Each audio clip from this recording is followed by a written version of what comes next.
So this is kind of what we've been working towards since February 1st, whatever the first day of the semester was. The fundamental theorem of calculus and the area under the curve. So we spent almost the entire course talking about derivatives, but we've seen in some cases you need to use derivatives to find the antiderivative. Because you're dividing by the derivative of what's inside the brackets if you're using the chain rule. Okay.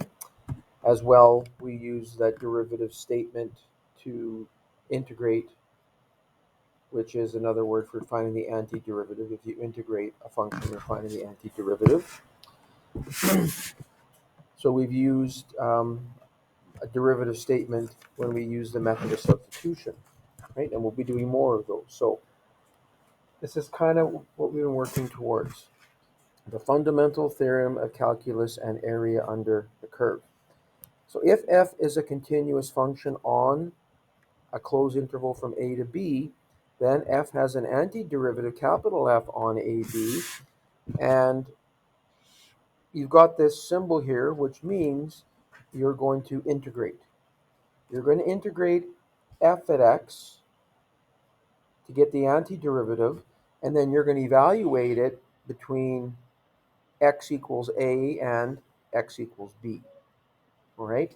So, and that is done by taking the antiderivative and the value of the antiderivative at b and subtracting the value of the antiderivative at a. So now we're evaluating a definite integral. That's what we're doing, Brighton. Evaluating a definite integral. We're finding the value of the antiderivative between two numbers. So we'll start with a very simple one.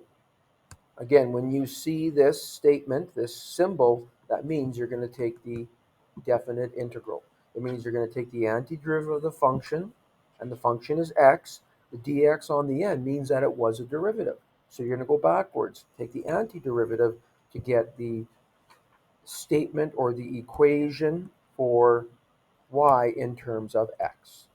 So that's where we have to start. Okay, so y in terms of x can be found by taking the antiderivative. So the power on x is 1. You're going to add 1 to the power. So it's going to be x squared, and you're going to divide by that number as well. Okay, and remember, whenever we write an integral, we have a general antiderivative with a plus c on the end.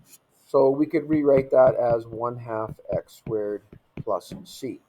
So then to evaluate this, and here's how we would write that.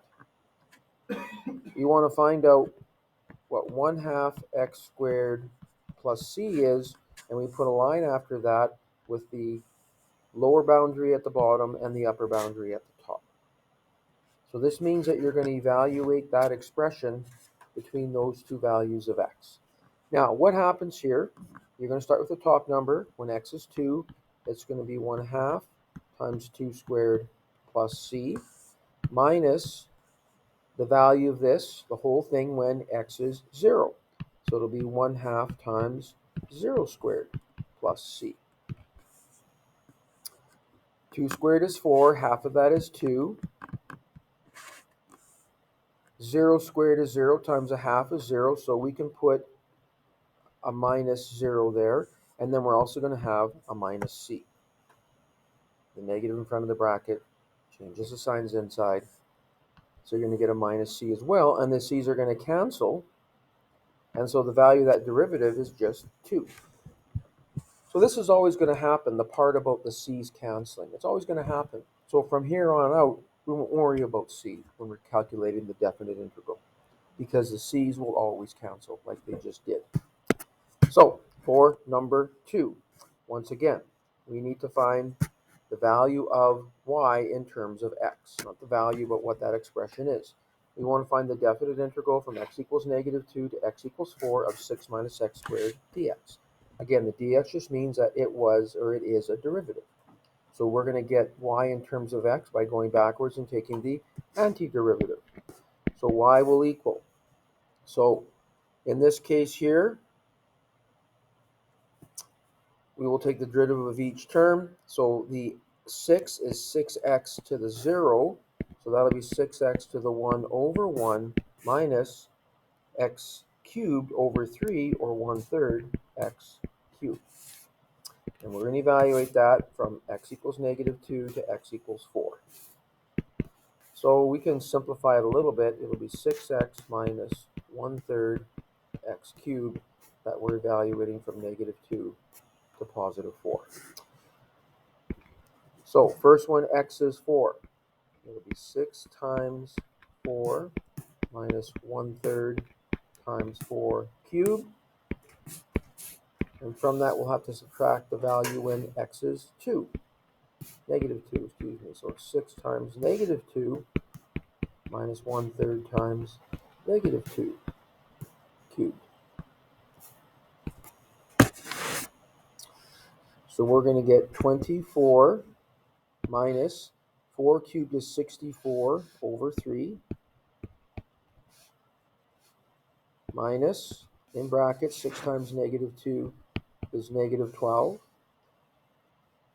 -2 all cubed is -8 times -1/3 would be +8/3.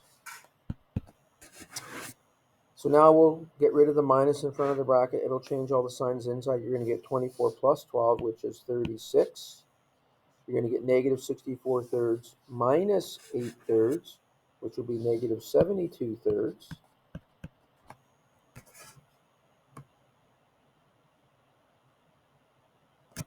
And 72/3, I think, is 27. Let's see. 72 divided by 3. No, it's not 27, it's 24. So now we're going to get 36 minus 24. So our answer is 12. That's the value of that definite integral.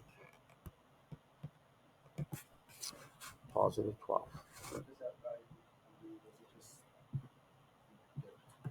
It's the difference between the antiderivative when x equals 4 and x equals -2. And on the next page, we're going to see what we use this for. You can find the value of a definite integral, but on the next page, we're going to learn what does it actually tell us. What's one application of it? All right, so for question 3, to take the antiderivative of that, you're going to have to use that method of substitution that we talked about, right? Normally when we did it before, it was where you had two factors, each factor involving x. In this case here, it's a quotient. You could write it as two factors, so you could move the x squared plus 4 all squared up to the top, and it would become x squared plus 4 to the -2. You'd still have to use the method of substitution, okay? So when you're trying to decide what you're going to let u equal for method of substitution, we always use the expression that is the most complex. So we're comparing x and x squared plus 4. Obviously, x squared plus 4 is more complex. So that's what we're going to let u equal. We're going to let u equal the x squared plus 4.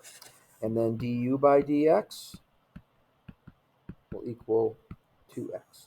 Remember, this is how we start that method of substitution. And then we say dy by du equals dy by dx divided by du by dx.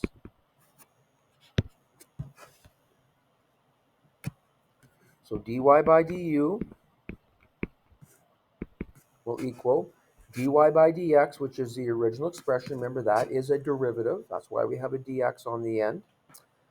And so the only difference we're going to do, instead of being x over x squared plus 4, it'll be u, or x, I should say, over u squared.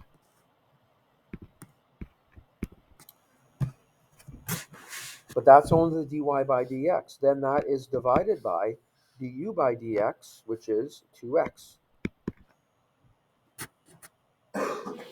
And so dividing by 2x means that you're going to get a 2x on the bottom. So it'll be x squared over 2x u squared. And then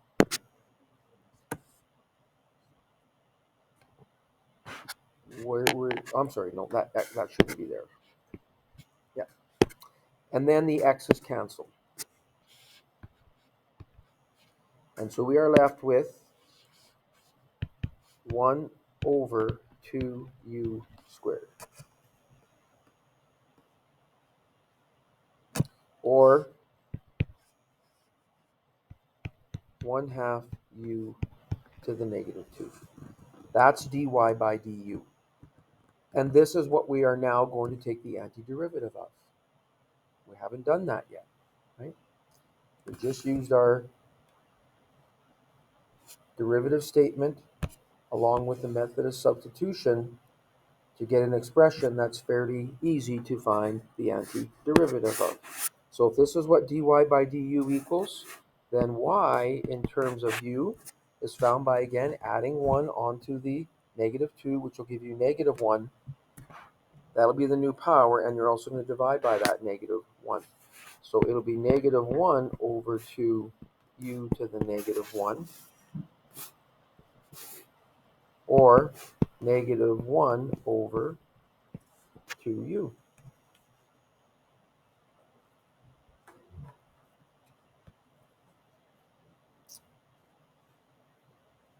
So now we'll put our u back in. U is x squared plus 4. So y in terms of x will be negative 1 over 2 bracket x squared plus 4. And now we can evaluate this between 0 and 3. So first one, x is 3. You'll have negative 1 over 2 times 3 squared plus 4. And we're going to subtract the value when x is 0. Negative 1 over 2 times 0 squared plus 4. So that first expression, 3 squared is 9, plus 4 is 13, times 2 is 26, negative 1 over 26. Then you're going to have a minus minus, which will become a plus positive. It'll be 1 over 8. There's a common denominator there of 208. You'll get negative 8 over 208 plus 26 over 208, which is 18 over 208. And that reduces to 9 over 104. So there's the value of that definite integral, 9 over 104.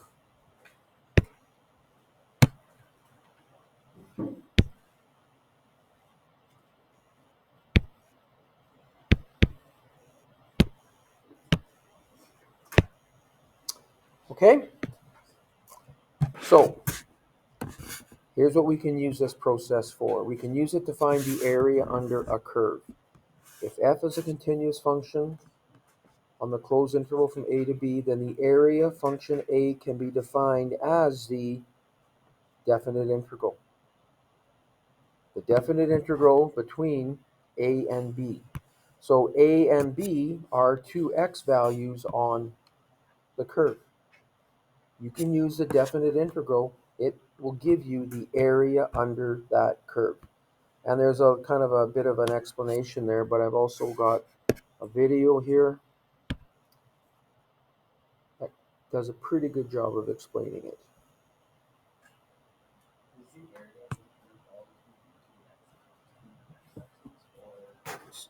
Yes. Would there be cases where that would be shifted? No.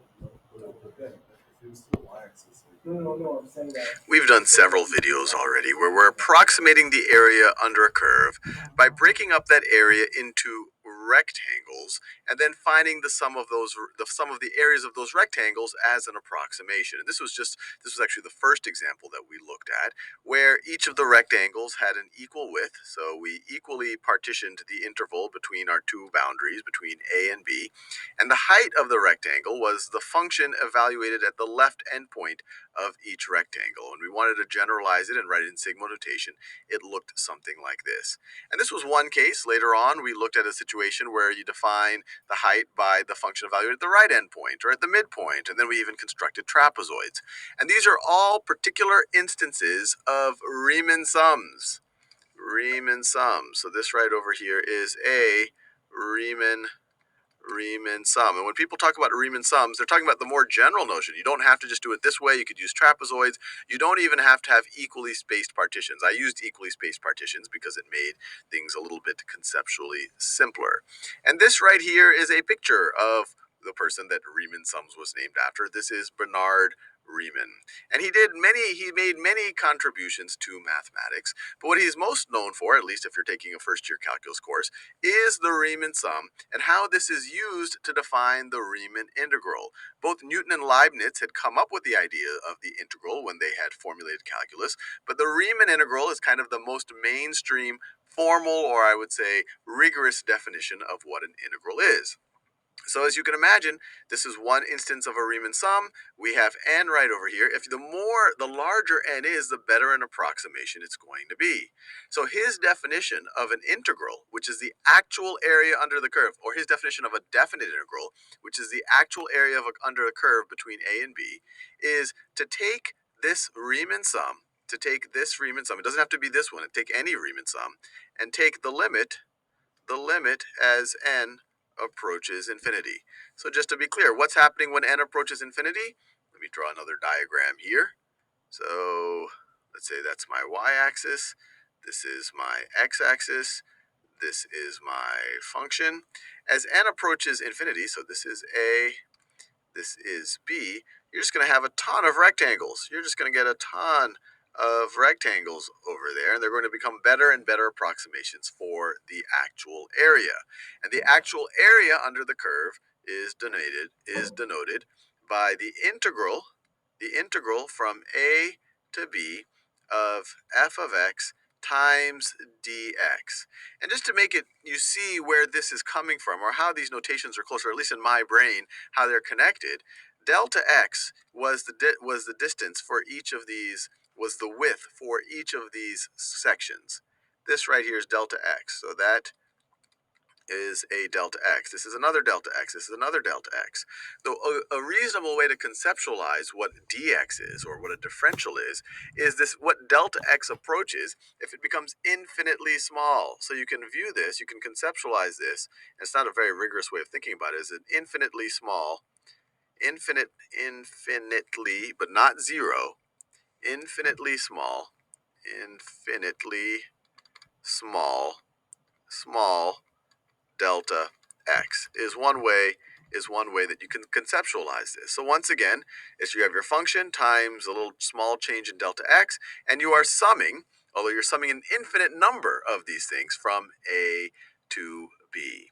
So I'm going to leave you there just so that you see the connection. You know the name for these things. And once again, this one over here, this isn't the only Riemann sum. In fact, this is often called the left Riemann sum if you're using it with rectangles. You can do a right Riemann sum. You could use the midpoint.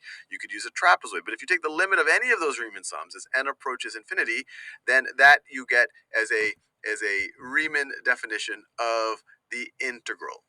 Now, so far we haven't talked about how to actually evaluate this thing. This is just a definition right now. And for that, we will do in future videos. So essentially what they're talking about there is they're making those rectangles smaller and smaller and smaller, and they're finding the area of each rectangle and then adding them up. That's basically what you're doing when you do this definite integral. That's basically what we're doing when we do this definite integral. So determine the area between the following curves and the x-axis over the given interval. So you want to find the area between y equals x squared plus 2, between x equals 2 and x equals 4. So we can sketch a graph of y equals x squared plus 2. Right? That's the graph of y equals x squared. Shift it up 2 units.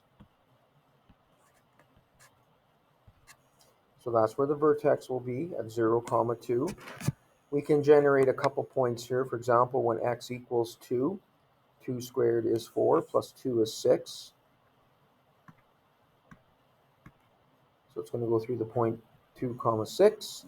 And then when x is 4, 4 squared is 16, plus 2 is 18. So that's going to be way, way up here somewhere.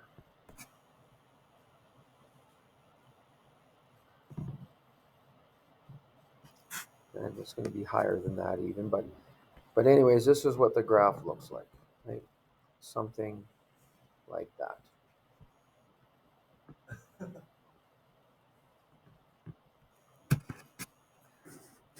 And we want to find the area under that curve, between the curve and the x-axis, between x equals 2 and x equals 4. So between x equals 2 and x equals 4. We want to find this area. That's what we're looking for.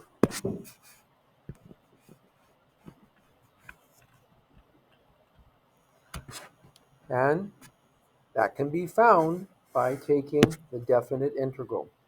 Area, a at x, will be the definite integral between 2 and 4 of x squared plus 2 dx.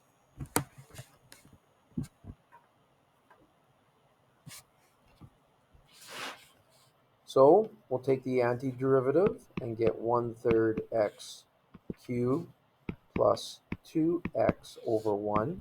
And we need to evaluate that between 2, x equals 2, and x equals 4.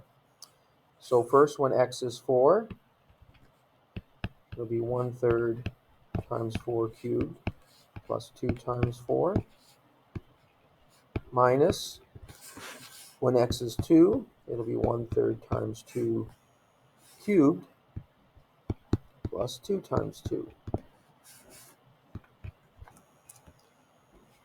4 cubed is 64 over 3, minus, or plus 8, excuse me,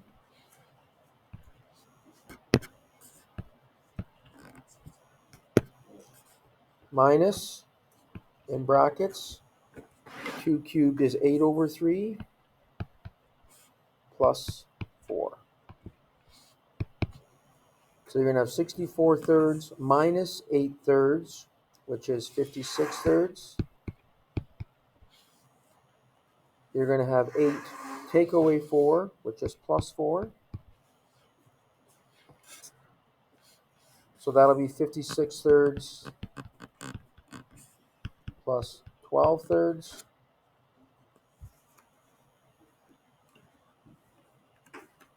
Which is 68 thirds.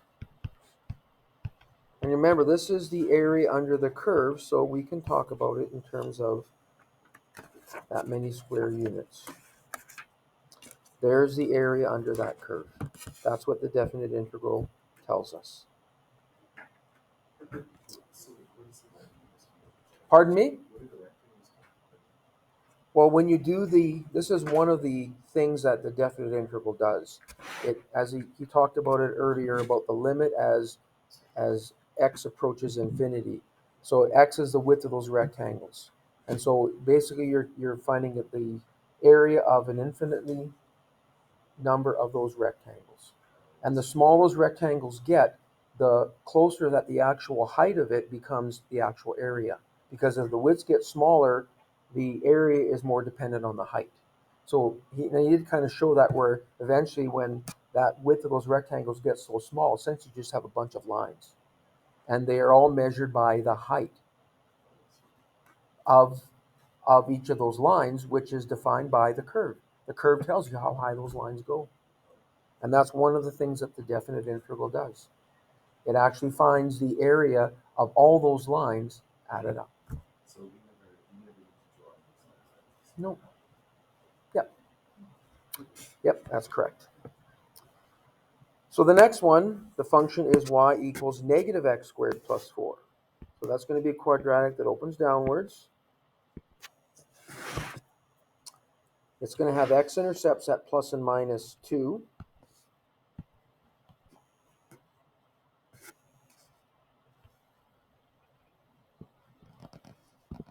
So it'll come up to the maximum value of 4, and then go down to the other x-intercept of positive 2. So we want to find this area right here. The area between the curve and the x-axis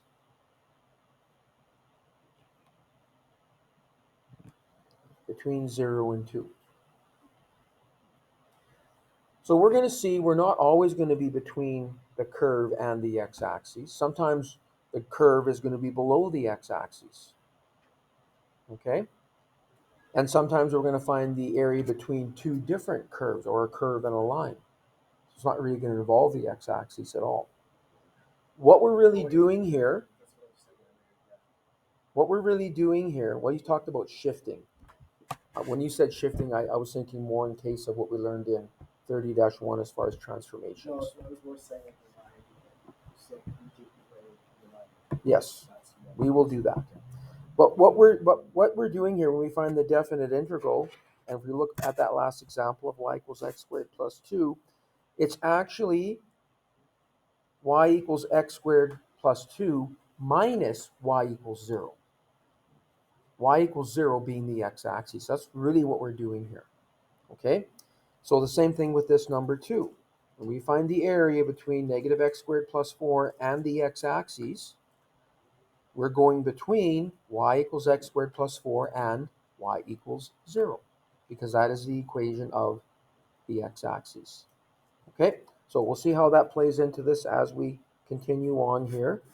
But in order to find this area, we will have to find our antiderivative. By adding 1 to the 2 to make it a 3, it'll be negative 1/3 x cubed plus 4x that we have to evaluate between 0 and 2.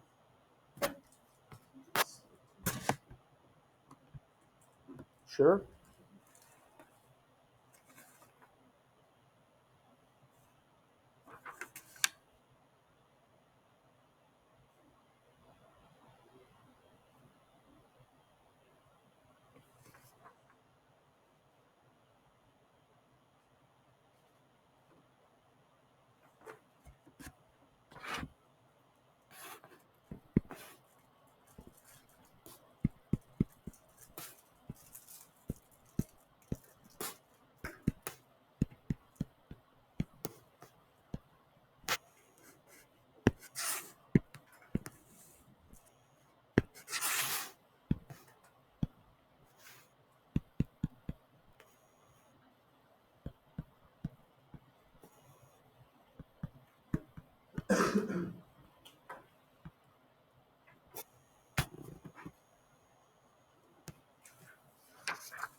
Should have got 16/3 units squared. Because both terms of the antiderivative have x in it, when you evaluate that when x is 0, you'll get an area of 0 for that part. So it's just negative 8/3 plus 8 in the end. Okay, let's skip down to number 5. So, I mean, you don't have to draw the graphs. We have been doing that, but it's not really necessary in this case, especially to do that. So if we want to find the area, we will take the definite integral between negative 3 and 3 of 9,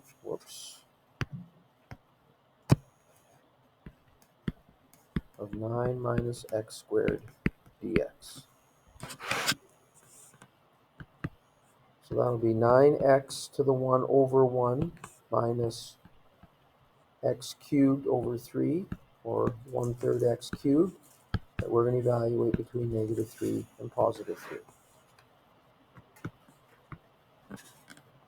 So first, when x is 3,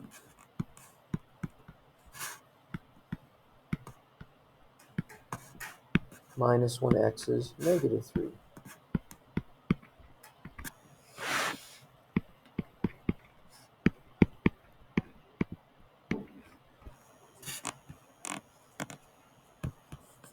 going to give us 27 minus 9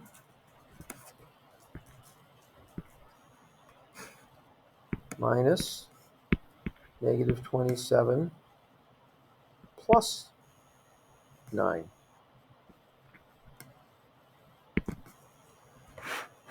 Negative 3 cubed is negative 27 times negative 1/3 is positive 9.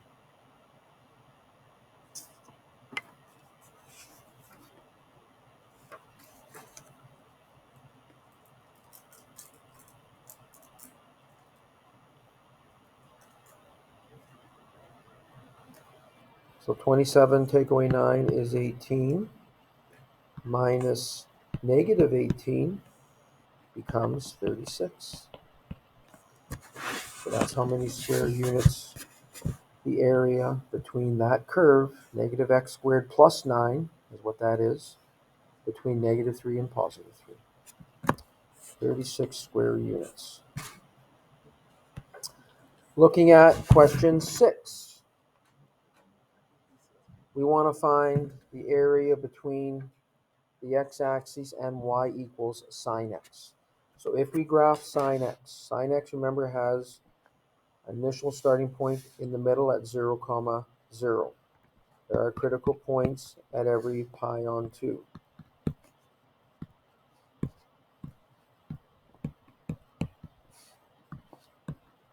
So if we were to draw sine x, which again goes up to 1 and down to negative 1,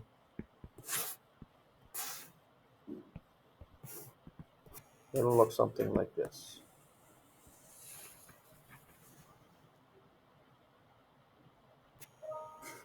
And we want to find the area between this graph and the x-axis between x equals pi on 6 and pi on 2. So pi on 2 is right there.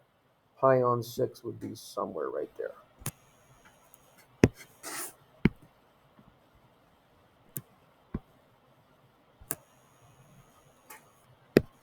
So this is the area we're looking at.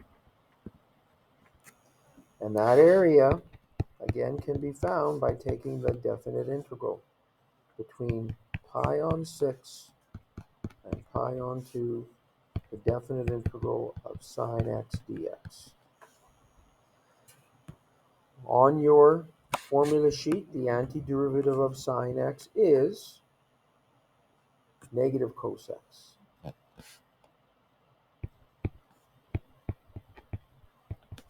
That we need to evaluate between pi on 6 and pi on 2. So that'll be the negative cosine of pi on 2 minus the negative cosine of pi on 6. At pi on 2, the coordinates there are 0, 1. The cosine is 0. So we can say it's negative 0 if we want. The minus minus becomes a plus positive, and at pi on 6, the cosine is root 3 over 2. Antiderivative. Sorry to cut you off. But what you said is correct. What you were going to say is correct. Yeah, that's all. We're doing the antiderivative. Yep.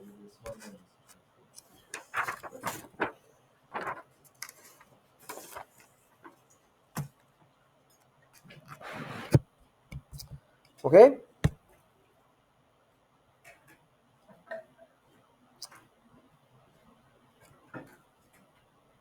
So, I mean, this next one is no different than what we've been doing. So I think we can go on to this one here. The area below y equals negative sine x and above the x-axis between negative 2 pi and positive 2 pi. So we want to graph negative sine x, which means it's the graph of sine x reflected over the x-axis.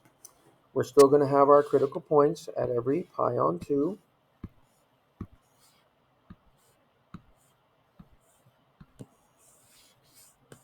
So that's negative 2 pi, negative pi, positive 2 pi. Again, this graph goes through 0, 0, but instead of having our next critical point being a maximum, now it's going to be a minimum because the graph is reflected over the x-axis. So at pi on 2, you'll be at -1. At pi, you're back to 0. At 3 pi on 2, you're at +1. At 2 pi, you're back to 0. And as we go left from the origin, we'll have a maximum, middle, minimum, back to the middle.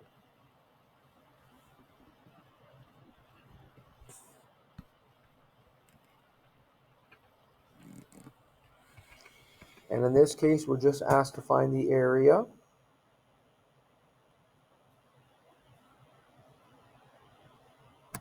that is below y equals negative sine x and above the x-axis. So you're looking for the area of these two humps.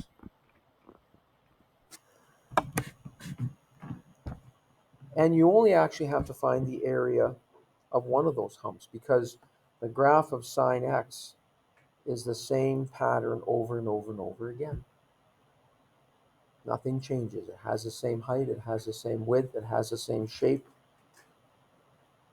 So even though my graph isn't drawn perfectly to scale, those two humps will have the same area. So we only have to find one of them and double it. So we can say that a at x will equal twice the definite integral of negative sine x dx. And if I find the area of the hump on the right, that'll be between pi and 2 pi. Now the antiderivative of sine x is cos x. So the antiderivative of negative sine x would be negative or positive cos x. The antiderivative of sine x is negative cos x. So the antiderivative of negative sine x would be positive cos x. So it'll be 2 times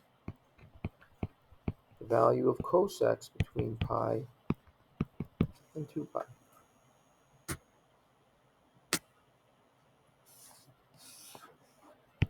Or 2 times the cos of 2 pi minus the cos of pi. The cos of 2 pi is 0. The cos of pi is -1. 0 minus -1 becomes 0 plus 1. And 1 times 2 is 2. So that's kind of interesting. The fact that each of those humps has an area of 1 square unit.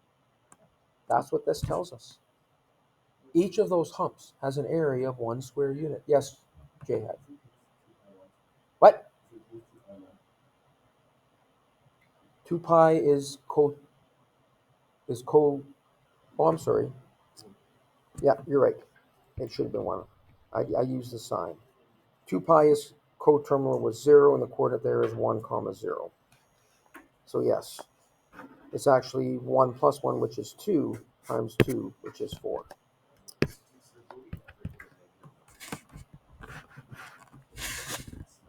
Well, we'll see what that means when it does. So the answer is yes, but all it means is that you didn't quite do the process properly, right? But we're going to get to that. We'll see when that happens. So again, thank you, Jihad. What this means is that the area of one of those humps is actually 2 square units. Okay? And that would be the same thing if it was a cosine graph. Doesn't matter. Doesn't matter. The area of each hump will be 2 square units.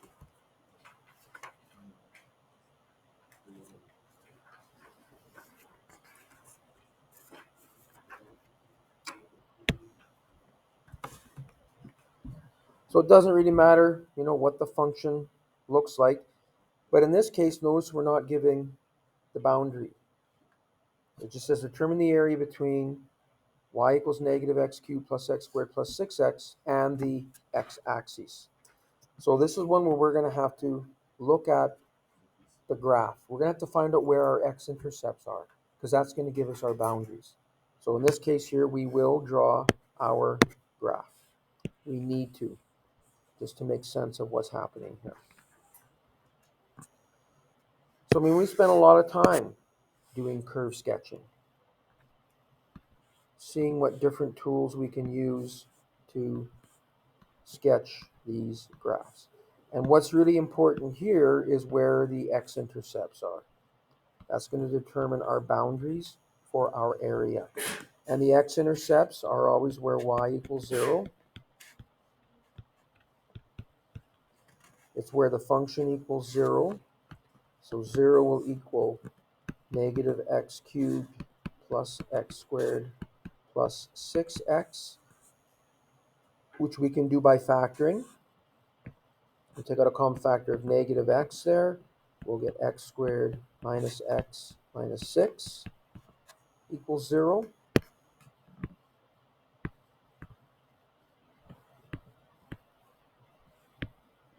And then that quadratic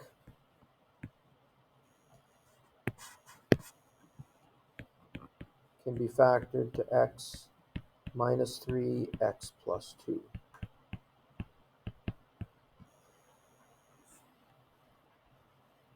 So this gives us x-intercepts of 0, positive 3, and negative 2. Also, because the initial term is negative, and this is a third degree polynomial, the degree is odd, we compare it to a line, because that has an odd degree. That's a degree 1. A line with a negative initial term coefficient means it has a negative slope. It's going to rise to the left, fall to the right. So this will do the same. It'll rise to the left, fall to the right.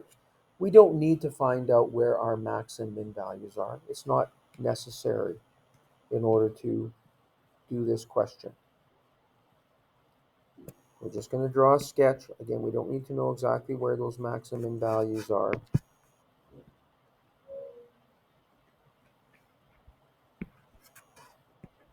But those x-intercepts are important, because these give us our boundaries. And we see here there are two pieces that we need to look at, two areas that we need to find. The first area will be between the x-axis and the curve, and that is between negative 2 and 0. The second area is between the curve and the x-axis, and that's between 0 and 3. Now, if you just used the equation, the negative x cubed plus x squared plus 6x for this first area, you will get a negative answer. You will get a negative answer because in this case, the curve is below the x-axis. So to get the positive answer, all you have to do, and remember we said, up till now, we've always taken the area of the curve which was above the x-axis. So we took that function, y equals that function, minus y equals 0. And y equals 0, the equation of the x-axis. When you subtract 0, it's the same function, right? But now we're going to go, for this first section, we're going to go y equals 0 minus y equals negative x cubed plus x squared plus 6x. So that's going to change all the signs, and then you'll get a positive area. Now, you don't have to do that. You just know that if you get a negative area, that probably means that you did the two equations in the wrong order. And then just take the absolute value. You could, yeah, that works. But if you get a negative answer, that's probably why. The other possibility is that a mistake was made somewhere, right? But, so anyways, just to do this properly, let's do it by going for the first definite integral between negative 2 and 0. I'm going to take y equals 0 minus y equals negative x cubed plus x squared plus 6x.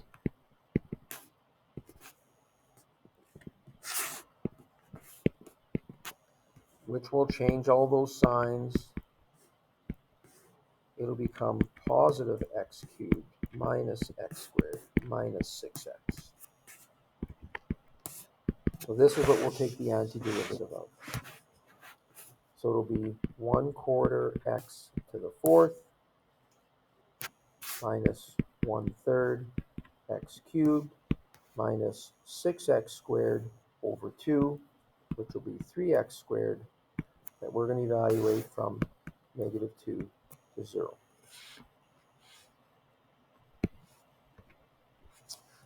So first, starting with x equals 0, you're going to get 0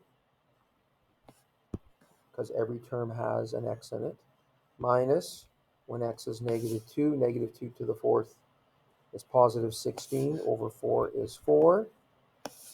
-2 all cubed is -8 times -1/3 will be positive 1/3. And -2 all squared is positive 4 times -3 is minus 12.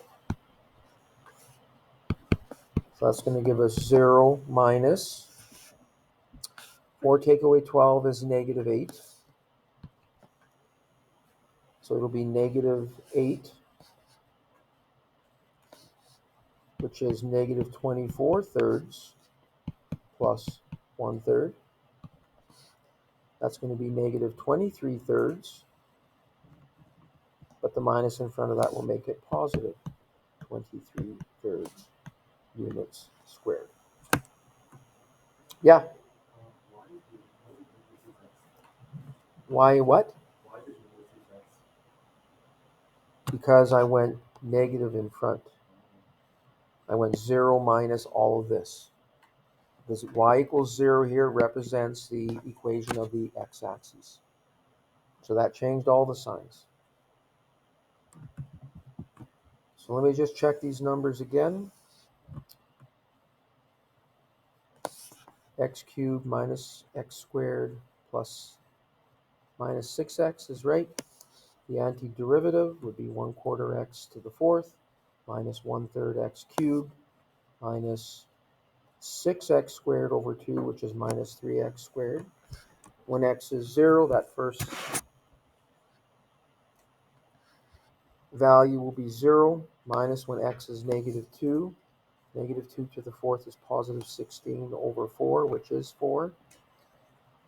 -2 all cubed is -8 times -1/3. That should be positive 8/3. Yeah, this should be 8/3. Because when x is -2, cubed is -8 times -1 is positive 8/3. And when x is -2 squared is 4 times -3 is minus 12. So let's fix this.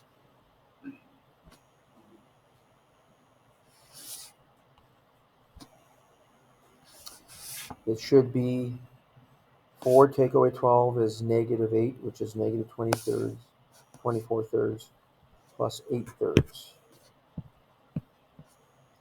And -24 plus 8 is -16 thirds, but the minus in front will make it a positive 16 thirds.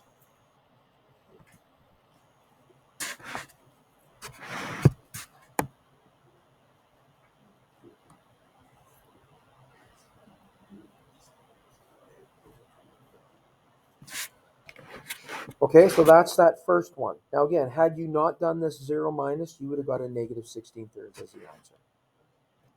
That's all that means. So now we have to do the second part. We got to find the area between x equals 0 and x equals 3. And in this case, the curve is above the x-axis, so we'll take just the value of the function. So it'll be the definite integral between 0 and 3 of -x cubed plus x squared plus 6x dx. So that'll be -1/4 x to the 4th plus 1/3 x cubed plus 3x squared that we're going to evaluate between 0 and 3. Now when x is 0, the whole thing will be 0, so we just have to find the value when x equals 3. Every term has an x in it, so when you let x equals 0, you're going to get 0. So again, we just have to start with x equaling 3, get our answer, and then we'll add it to what we have above. So when x is 3, 3 to the 4th is 81 times negative 1 will be negative 81 over 4. 3 cubed is 27. Divided by 3 is plus 9. Plus 3 squared is 9 times 3 is positive 27. So this will give us negative 81 over 4 plus 36. So a common denominator there of 36. 36 times 4 is 144 over 4.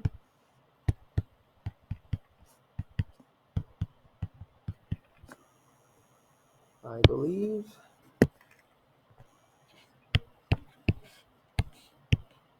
Yep.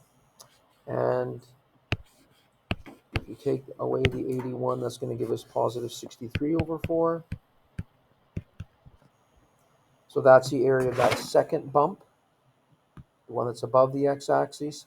So now we have to add these two together.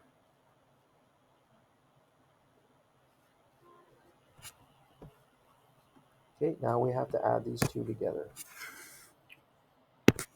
So let's do it here.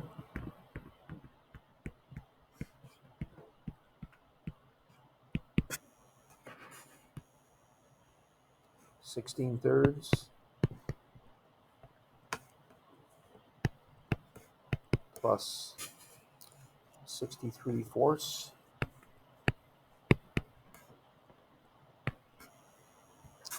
Our common denominator is 12. So we'll have to multiply the 16 by 4, which will give us 64 over 4, over 12, I should say.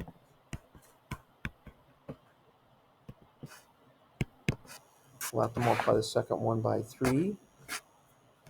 3 times 60 is 180. Should be 189 over 12. Just check that. Yeah.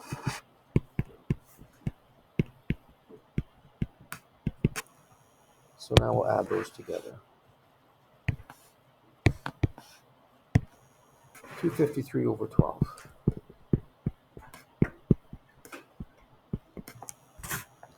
There's our answer.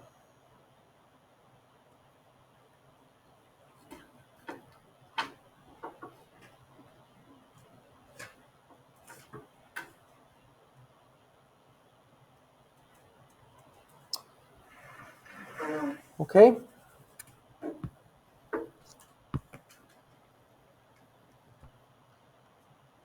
And for this one, we'd have to, again, draw the graph.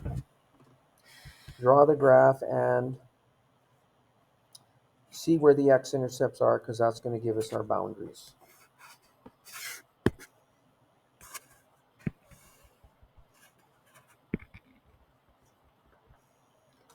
In this case, we just need to go between negative pi and positive pi.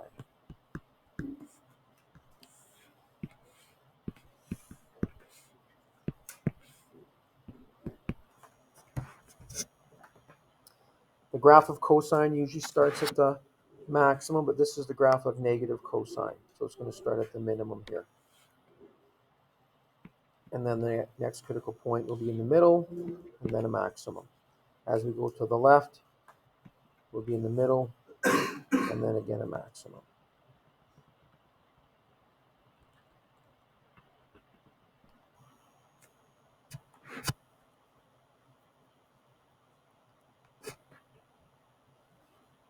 So based on what we saw when we did that last one involving a trig function, we saw that the area of one whole hump is 2 units squared.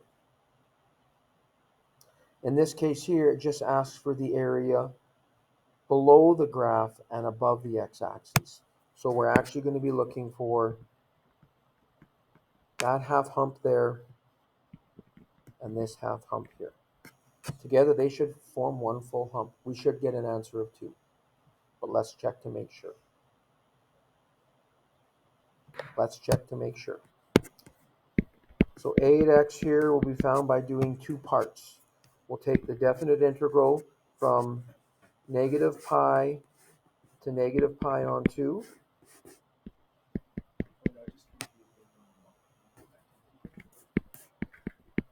No, because we only have one whole hump here. The 2 halves go together. Notice it says just below the graph and above the x-axis, so you're not worrying about this middle one. That is above the graph. Yeah, we know what we should get in the end. We're just going to make sure.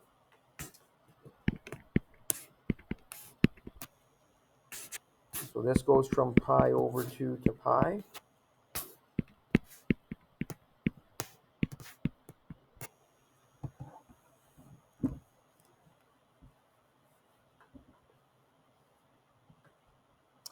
And the antiderivative of cos x is sine x, so the antiderivative of negative cos x would be negative sine x.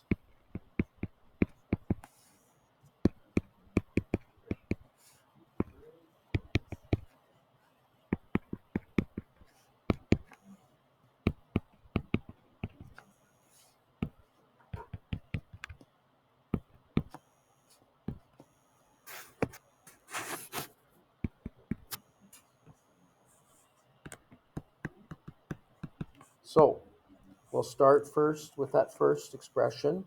It's going to be negative sine of negative pi on 2 minus negative sine of negative pi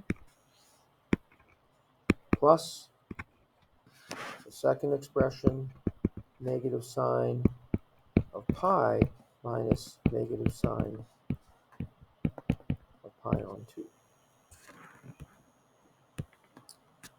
So if we look at our unit circle here, let's just do it here.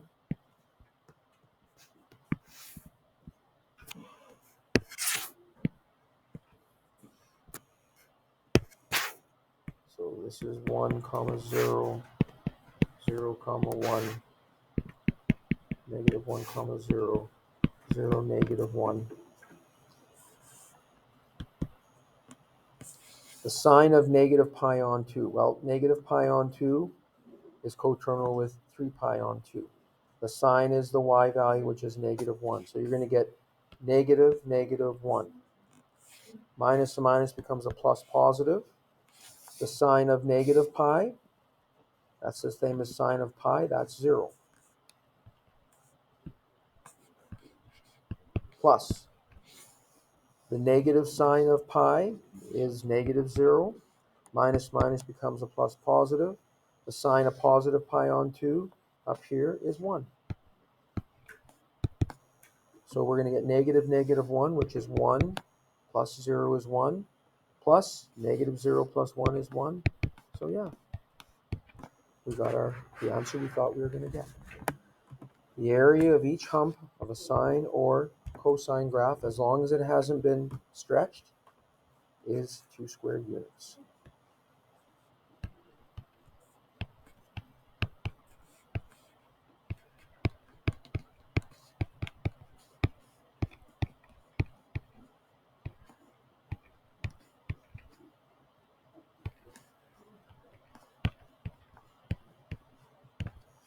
So we've seen that in some cases you need to draw the graph for sure, so that you can determine what those boundaries are. It also helps you see, depending on what the question or how it's worded, if you're just asked to find the area below the curve and above the x-axis, then that might make things a little bit easier, right?